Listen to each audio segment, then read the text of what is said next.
Hello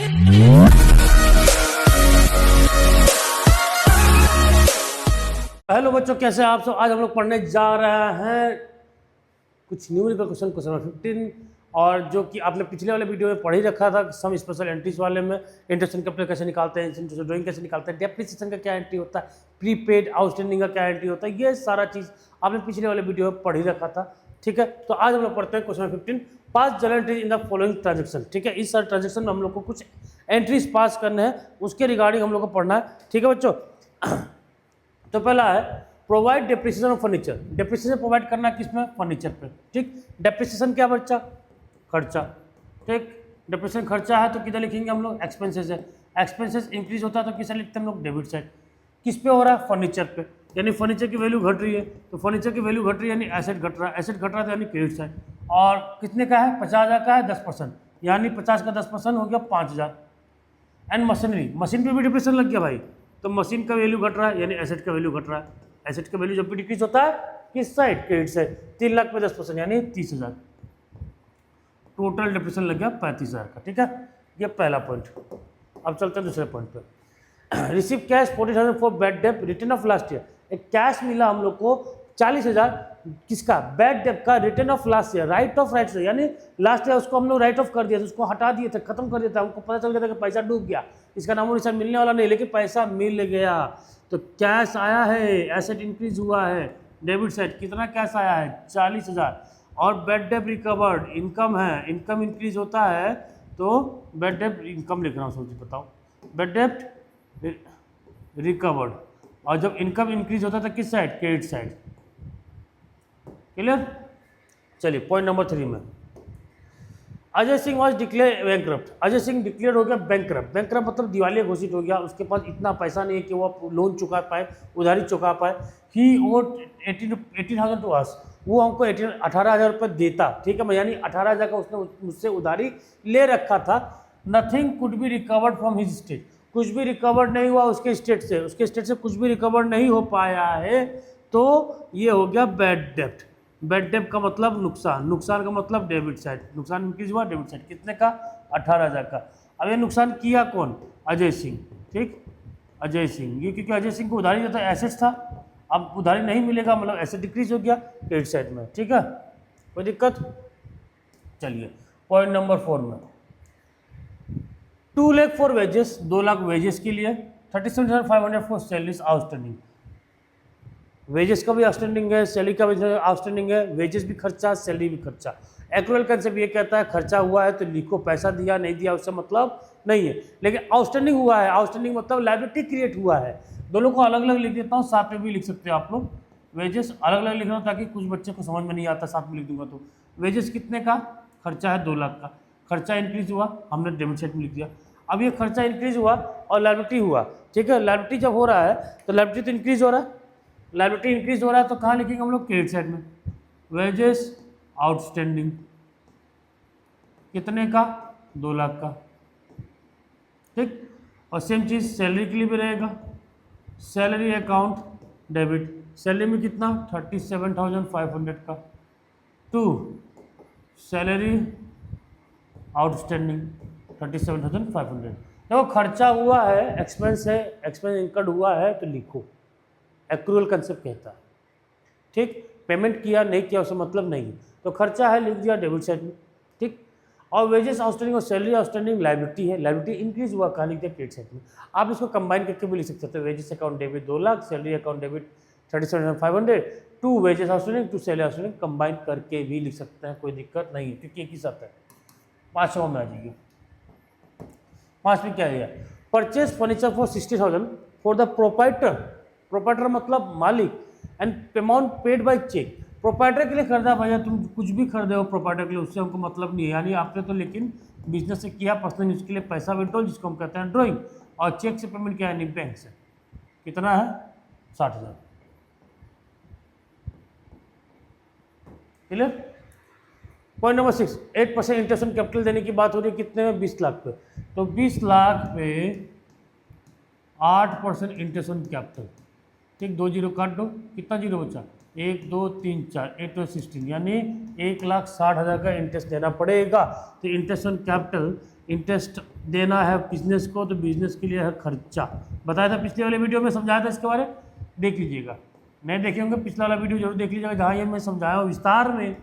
और capital increase हो रहा है मालिक का, क्योंकि 1,60,000 उसको मिला तो उसका कैपिटल इंक्रीज हो जाएगा। Clear? Interest on capital account debit to capital. कोई दिक्कत यहाँ पे नहीं। चलिए अब देखिए, provide interest on drawing. Interest on drawing provide करना है, ठीक है। इंटरेस्ट ऑन ड्राइंग प्रोवाइड करना है, तो drawing account debit to interest on drawing कितने का है? 8,000 का। कितने का है? 8,000 का। ठीक। Interest on drawing, partner drawing कर रहा है, उस ड्राइंग के पार्टनर कह रहा है, मालिक, पार्टनर मालिक सेम चीज़। तो मालिक क्या करेगा? ब्याज देगा। पार्टनर 12 तक पढ़ेंगे उसे, ब्याज देगा। तो फर्म के पास तो ब्याज आ रहा है ना, इनकम है। और ड्राइंग यानी पार्टनर के अकाउंट से माइनस किया जाएगा कैपिटल से। कैपिटल जब भी माइनस होगा तो डेबिट साइड में। बात समझ में आ गया? क्लियर है बच्चा? क्लियर है? चलिए, नहीं समझ में आएगा तो सोना चांदी च्यवनप्राश खा लीजिएगा, ठीक है। किसी भी कंपनी का समझ में आ जाएगा, ठीक है। खाओगे मत खाना, शुगर ज़्यादा होता है, शुगर की मात्रा ज़्यादा होती है। ये किसने बोला कि हॉर्लिक्स खाओ, हॉर्लिक्स पियोगे तो बुद्धि बढ़ेगा, टोलर शार्पा स्ट्रॉन्गर। कैसे? इतना ज़्यादा चीनी है, कोई टोलर शार्पा स्ट्रॉन्ग होता है क्या? कोई खा के हॉर्लिक्स पी के वो बुद्धिमान हुआ है? बताइएगा, बताइएगा, बताइएगा। कोई हुआ तो चलिए अच्छी बात है, होना चाहिए। अब देखो, एक चीज़ पढ़ाने जा रहा हूँ इसमें, ठीक है। एक नया चीज़ बताने जा रहा हूँ। कैपिटल एक्सपेंडिचर के साथ अगर कोई भी एक्सपेंडिचर होता है, भले वो लगता हो रेवेन्यू है, उसको हम कैपिटल एक्सपेंडिचर ही मानेंगे। सर ये क्या बता रहा है? कुछ समझ में नहीं आ रहा, ये बोल क्या रहा है? ठीक है, ये बोल क्या रहा है, समझ में नहीं आ रहा। समझिए, आपने एक मशीन खरीदा 1,00,000 रुपए का, ये कैपिटल एक्सपेंडिचर है। कैपिटल एक्सपेंडिचर सेकंड चैप्टर में पढ़ा चुका हूँ, बेसिक अकाउंटिंग टर्म में, एक बार वहाँ देख लीजिएगा प्लीज़। मैं बता रहा हूँ बेसिकली आपको हर चीज़ देखना पड़ेगा, तभी आपको फ्यूचर में समझ में आएगा। क्लास 12 तो बिल्कुल समझ में नहीं आएगा, 11 गोल है तो, ठीक। कैपिटल एक्सपेंडिचर का मतलब वो खर्चे जो रोज़ के नहीं, या उससे कोई एसेट्स का क्रिएशन हो रहा है, एसेट्स आ रहा है, या लायबिलिटी का रीपेमेंट हो रहा है, ठीक है। ये रोज़ के खर्चे नहीं, कभी कभार होने वाले खर्चे हैं। क्या उनसे बच्चे? कभी कभार होने वाले। जैसे मैं अपने कोचिंग का एग्जांपल लूँ, ये डिजिटल पैनल जो मैंने खरीदा है, क्या ये रोज़ में खरीदता हूँ? ये कभी कभार वाले खर्चे हैं, तो ये है कैपिटल एक्सपेंडिचर। क्या है बच्चा? Capital expenditure. लेकिन यही इलेक्ट्रिसिटी बिल देना पड़ रहा है, रेंट देना पड़ रहा है, ये रेगुलर खर्चे है, तो वो हो गया मेरा रेवेन्यू एक्सपेंडिचर। कौन सा बच्चा? Revenue expenditure. बात समझ में आ गया? तो कैपिटल एक्सपेंडिचर कभी कभार होने वाले हैं। तो मान लो मैं मशीन खरीदा है सेकेंड हैंड 1,00,000 रुपये का, उसको लाने का खर्चा कैरियज लग गया 10,000 का, ला के उसको बनाया ग्रीसिंग उसिंग किया, उसमें भी लग गया 10,000 रुपया। यानी मशीन की कीमत कितनी हो गई? 1,20,000। आप तो बोलेंगे सर लाने का खर्चा कैरियज बोलते हैं, ठीक। और ये रिपेयर आपने किया, ये सब तो रेवेन्यू एक्सपेंडिचर है ना, ये तो रोज़ के खर्चे हैं, इसको तो हम रेवेन्यू मानना चाहिए था। लेकिन मैं पहले बता दे रहा हूँ, कैपिटल एक्सपेंडिचर के साथ जो भी खर्चा होगा उसको हम क्या सा खर्चा मानेंगे? कैपिटल एक्सपेंडिचर मानेंगे। यानी 1,00,000 की मशीन, 10,000 का कैरियर में खर्चा लग गया, और 10,000 का रिपेयरिंग, यानी मशीन की कीमत कितनी हो गई? 1,20,000। आप क्या बताएंगे? मशीन की कीमत हो गई 1,20,000। आप ही लोग घर पे एसी खरीदते हो, सपोज डेट एसी खरीदे 20,000 में, और उसको लाने में 1,000 रुपया खर्चा हो गया, ठेला बड़ा वगैरह, और 1,000 रुपया लग गया उसको इंस्टॉल कराने में। मशीन की कीमत कितनी हो गई बच्चा? 22,000 रुपये हो गई, 20 नहीं 22। समझा? क्लियर? और वही चीज़ अगर कोई रेवेन्यू एक्सपेंडिचर के साथ एक्सपेंडिचर हो रहा है, रेवेन्यू एक्सपेंडिचर के साथ कोई भी एक्सपेंडिचर हो रहा है, तो उसको हम रेवेन्यू ही मानेंगे।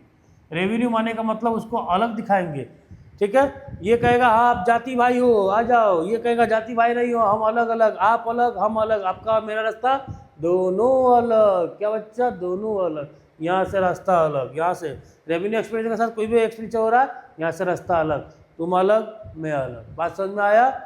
समझ? सेम फोर्स एक दूसरे को क्या करती है? रिपेल करती है, और अदर फोर्स क्या करते हैं? एक दूसरे को अट्रैक्ट करती है।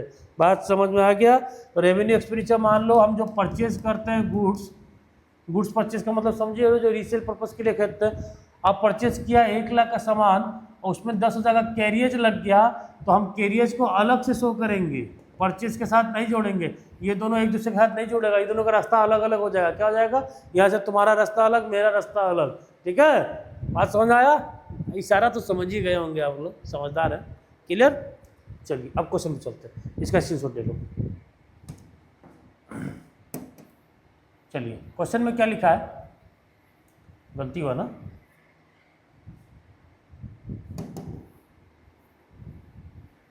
इसको दूसरे इसमें लिखना चाहिए था। परचेज गुड फॉर कैश, 5 नवंबर को गुड्स परचेज किया आपने कैश में, कितने का, 50,000 का। And spend 4,000 on their carriage, और 4,000 उसके कैरियज में खर्चा कर दिया। तो ये परचेज गुड जो किया, ये कौन सा खर्चा बच्चा, रेवेन्यू एक्सपेंडिचर। तो रेवेन्यू एक्सपेंडिचर के साथ जो भी खर्चा है वो रेवेन्यू है, और वो अपना अलग रास्ता, वो अपना दिखाएगा, हम अपना दिखाएंगे खर्चा। तो परचेज किए हैं, तो परचेज अकाउंट डेबिट, कितने का परचेज किए, 50,000 का। कैरेज, ये भी तो खर्चा है, जो खर्चा है, खर्चा इंक्रीज होता है तो डेबिट साइड लिखते हैं, एक्सपेंसेस इंक्रीज होता है तो डेबिट साइड लिखते हैं। कितना, 4,000 का। बदले में कैश कितना गया है, 54,000। इन दोनों को जोड़ेंगे नहीं, इन दोनों को जोड़ेंगे नहीं, बात समझ में आ गया। सेम फोर्सेस एक दूसरे को क्या करती है, रिपेल करती है। ठीक है, नॉर्थ पोल को बतलाओ, सामने अटैक नहीं करेंगे, दूर भागेंगे, और वही नॉर्थ पोल साउथ पोल को लाओ, दोनों एक दूसरे को क्या करेंगे, अटैक करेंगे, पड़ा होगा अपने कहीं। ठीक है, 10 नवंबर को। और ये सेम फोर्स वाले है ना, कहते हैं कि भैया यहाँ से आपका रास्ता अलग, हमारा रास्ता अलग, पब्लिक बेवकूफ़ बनती है। 10 November, purchase machine for cash 3 lakh, purchase machine for cash 3 lakh and spend 20,000 for its carriage. Machine खरीदा कितने में, 3 लाख में, और 20,000 लग गया उसके कैरियज में। मशीन की कीमत होगी 3,20,000। सीधा लिखेंगे machine account debit, machine account debit to cash account, कितना, 3,20,000। भैया दोनों अलग था, हम दोनों अलग अलग हैं, लेकिन अमाउंट साथ में लिखा।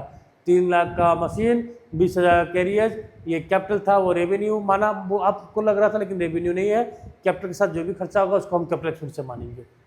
15 तारीख को आ जाओ। Paid by cheque 2 lakh for cement, cement के लिए। टिम्बर, सीमेंट तो जानते ही हो ना, टिम्बर मतलब लकड़ी उकड़ी, जो जंगला उंगला बनाने के लिए, विंडो दरवाजा बनाने के लिए जरूरत पड़ता है। एंड वेजेस, दिहाड़ी for the construction of A building, एक बिल्डिंग बनाने के लिए मैंने सीमेंट खरीदा, टिम्बर खरीदा और वेजेस दिया। एक बात होता, आपके घर बनाया गया है, पापा घर बनाए होंगे, तो घर बनाने के बाद अगर कोई पूछा कितने का घर है, तो वो ये बोलोगे कि 50,000 का है सीमेंट लगा, ठीक, 1 लाख का छड़िया लगा, 30,000 का बालू लगा, 20,000 का ईटा लगा, ऐसा बताएंगे नहीं। वो साफ बताएंगे कि 10 लाख का मकान बना, 10 लाख का मकान बना। यानी 15 नवंबर को हम सीधे लिखेंगे, क्या लिखेंगे बच्चा, क्या है भाई, क्या है, तुम भाग रहे हो, building account debit to, payment किससे हुआ, चेक से, यानी बैंक से, पूरा ऐड कर दो, 1,50,000, 1,50,000, और यहाँ पे 2 लाख, 3 लाख, 3,50,000। हम सीधे बिल्डिंग लिखेंगे। अकाउंट को बल्कि थोड़ी बनाना है, मेटेरियलिटी कंसेप्ट पढ़ा था ना, बल्कि नहीं बनाना हमको। ठीक, परचेज एंड ऑल मशीन, कितने का, 2 लाख का मशीन खरीदा, 25,000 उस पर खर्चा किया इमीडिएट रिपेयर में, तुरंत उसको खरीद के तुरंत रिपेयर किया हूँ। ये रिपेयर 6 महीने बाद करता है ना, तो वो रेवेन्यू एक्सपेंडिचर होता है, उसको अलग से लिखते हैं। लेकिन खरीदने के साथ साथ, कैपिटल एक्सपेंडिचर के साथ साथ जो एक्सपेंडिचर हो रहा है उसको हम कैपिटल ही मानेंगे। ये बताए थे 17 तारीख को, यानी मशीन अकाउंट डेबिट, कैश है ना, टू कैश अकाउंट, कितना, 2,25,000, 2,25,000।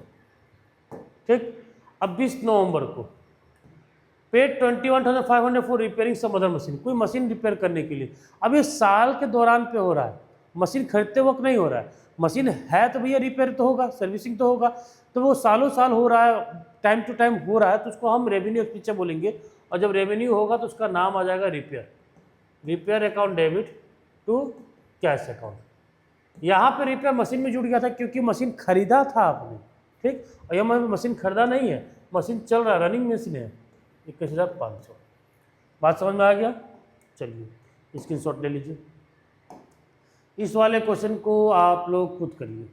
ये ट्रेड डिस्काउंट वगैरह ये मैंने सब बता ही रखा है, इसमें कुछ नया नहीं है, ये आप लोग खुद से करेंगे, ठीक है। ये 10 तारीख वाला बता देता हूँ। Purchase a machine of 1 lakh, machine खरीदा 1 लाख का, 5,000 रुपया उसके इंस्टॉलेशन में खर्चा हो गया। Payment for machine was made by cheque and installation was paid by cash. अच्छा, तो मशीन देखो, मशीन आ गया कितने का आपके पास, मशीन 1 लाख प्लस 5 यानी आ गया 1,05,000 का, ठीक। जिसमें से आपने पेमेंट ऑफ मशीन, मशीन का पेमेंट किया किसके थ्रू, चेक यानी बैंक से पेमेंट किया, यानी कितने का पेमेंट किया, 1 लाख का। बाकी इंस्टॉलेशन का खर्चा किससे दिया, कैश से दिया, टू कैश, कितने का, 5,000 का। ठीक चीज़ क्लियर, क्या आप कर लेंगे, या आपके लिए रहेगा होमवर्क। एक और कर देता हूँ, कर ही दे रहा हूँ। Purchase land for 2 lakh, 2 lakh का land, paid 1% as brokerage, 1% brokerage में दे दिया, दलाली में, and 15,000 as registration charge, registration charge के लिए 15,000। Entire payment is made by cheque, पूरा का पूरा पेमेंट हमने चेक से किया। 2 लाख में 1% का कमीशन देना पड़ा, 1% का कमीशन कितना हो गया, 2,000, यानी 2,02,000 हो गया। अब 15,000 का रजिस्ट्रेशन चार्ज देना पड़ा, यानी हो गया 2,17,000, यानी बिल्डिंग में कितना खर्चा आ गया, नहीं जमीन खरीदने में कितना खर्चा आ गया, 2,17,000। हम पूरा एक साथ लिखेंगे, land account debit to cheque से पेमेंट हुआ है बैंक अकाउंट, कितना, 2,17,000। बात समझ में आया बच्चा, क्लियर है। ये रहेगा होमवर्क आप लोग का। चलिए अगला question, purchase timber from Kuldeep Kumar for cash 2,000 and credit 10,000। Timber खरीदा, टिम्बर किस लिए खरीदा आपने, बिल्डिंग बनाने के लिए, बिल्डिंग अकाउंट डेबिट, ठीक। कितने का खरीदा, 2,000 यानी 12,000 का खरीदा है, जिसमें से आपने कैश दिया, एसेट्स घटा कितने का, 2,000 का, और लायबिलिटी बढ़ गया आपका, लायबिलिटी इंक्रीज हो गया, किससे खरीदा था, कुलदीप कुमार से, तो कुलदीप का हो गया कितने का आपका, 10,000 का, clear. Paid to Kuldeep Kumar in full settlement of account 9,950। Kuldeep Kumar को कितना हमने पे किया, 9,900। तो कुलदीप को पेमेंट करें तो यानी लायबिलिटी कम हो रही है, हम डेबिट साइड में उधारी लिए थे, लायबिलिटी बढ़ा था, क्रेडिट साइड में लायबिलिटी कम हो रही है, डेबिट साइड में कितना देना है कुलदीप को, 10,000, और हमने पेमेंट कितना किया है, कैश से किया है, कितना, 9,950। कितना कम किया, 50 हमको मिल गया डिस्काउंट से, clear. Paid rent in advance, rent आपने पे किया एडवांस में, एडवांस में रेंट पे कर दिया, मतलब क्या होता है बच्चा, prepaid rent, prepaid rent, assets है रेंट, और किस पे हो रहा है, रेंट पे, कितने का, 10,000 का। ये प्रीपेड रेंट वाला, प्रीपेड इंश्योरेंस वाला मैं समझा चुका हूँ आप लोग को पहले, देख लीजिएगा। Purchase machine for 1 lakh by cheque and carriers 2,000 and installation charge 1,000 paid by cash. अरे वाह, फिर से मशीन खरीदा, मशीन अकाउंट डेबिट, 1 लाख का मशीन, 2,000 का कैरियर का खर्चा, 1,000 का इंस्टॉलेशन का खर्चा, यानी मशीन हो गया 1,03,000 का, और आपने चेक से पेमेंट किया, बैंक से पेमेंट किया है मशीन का कीमत, यानी कितना, 1 लाख रुपया, और बाकी 2,000 इंस्टॉलेशन का, कैरियर्स का, इंस्टॉलेशन का 1,000 कैश से पेमेंट किया, टू कैश आपने पेमेंट किया 3,000 रुपया, clear. Purchase goods for ₹50,000 from Govind and sold it to Manohar for 65,000। ये बहुत अच्छा ट्रांजेक्शन दिया, परचेज गुड्स किया किससे आपने, गोविंद से, और सोल्ड किया किसको, आपने मनोहर को। अब यहाँ क्या एंट्री पास करेंगे ये बताइए आप, आपने परचेज भी किया है और सेल्स भी किया है, तो दोनों का एंट्री बनेगा आपका, परचेज गुड्स फॉर ₹50,000, यानी परचेज अकाउंट डेबिट, खर्चा बढ़ रहा है डेबिट साइड में, और गोविंद क्या है, गोविंद तो आपको सामान उधारी में दे रहा है, लायबिलिटी है मेरी, गोविंद कितने का, 50,000 का, ठीक। And sold it to Manohar for 65,000, Manohar को हमने बेच दिया, मनोहर को बेचा, यानी एसेट्स हो गया मनोहर, क्योंकि मुझे मनोहर से पैसा मिल रहा, और सेल्स हो गया इनकम, कितना, 65,000। बस समझ में आ गया, कोई दिक्कत। चलिए क्वेश्चन नंबर 19, ये आप लोग खुद कर लेंगे क्या, होमवर्क दे दूँ क्या, होमवर्क नहीं दूँ, मैं करके दे दूँ, चलिए मैं ही कर देता हूँ, ठीक। आलसी तो हो ही गया आप लोग। रिसीव ए चेक ऑफ ₹47,500, 47,500 का चेक रिसीव हुआ। कितने का? 47,500 का चेक रिसीव हुआ from x in full settlement of his account of 50,000। Check receive हुआ, ठीक। अब चेक डिपॉजिट होने की बात हुई है क्या उस दिन? उस दिन नहीं हुआ तो नीचे हुआ क्या? नीचे नहीं हुआ मतलब उसी दिन चेक डिपॉजिट हो गया। जब नीचे नहीं हुआ मतलब उसी दिन चेक डिपॉजिट हो गया है। बैंक अकाउंट डेबिट कितने का? 47,500 का चेक आया। आना कितना था? 50,000 का, यानी हमको डिस्काउंट देना पड़ा। डिस्काउंट अलाउड हो गया। डिस्काउंट अलाउड हो गया कितने का? 2500 का। 2 चेक मिला तो कितने से? एक्स से। कितने का? 50,000 का। बात समझ में आ गया? क्लियर है? एक्स को आपने क्रेडिट साइड में क्यों लिखा? क्योंकि एक्स को मैं जब उधारी दिया था वो एसेट्स था, अब उसने उधारी चुका दिया तो एसेट्स घट गया तो क्रेडिट साइड। बार बार बता चुका हूँ। इसी में cheque first and final payment of 60 पैसा in a rupee from Y who owed us 20,000। जिससे 20,000 मिलना था उसने बस 60 पैसा दिया, ₹1 में, 1 रुपया यानी 1 पैसा में। 60 यानी कितना दिया? 12,000। कितना नहीं दिया? 8,000। ठीक, चेक से दिया क्या? चेक से दिया। बैंक अकाउंट डेबिट कितना आ रहा है? 12,000। 8,000 नहीं आया यानी ये क्या है? बैड डेब्ट। कितना? 8,000।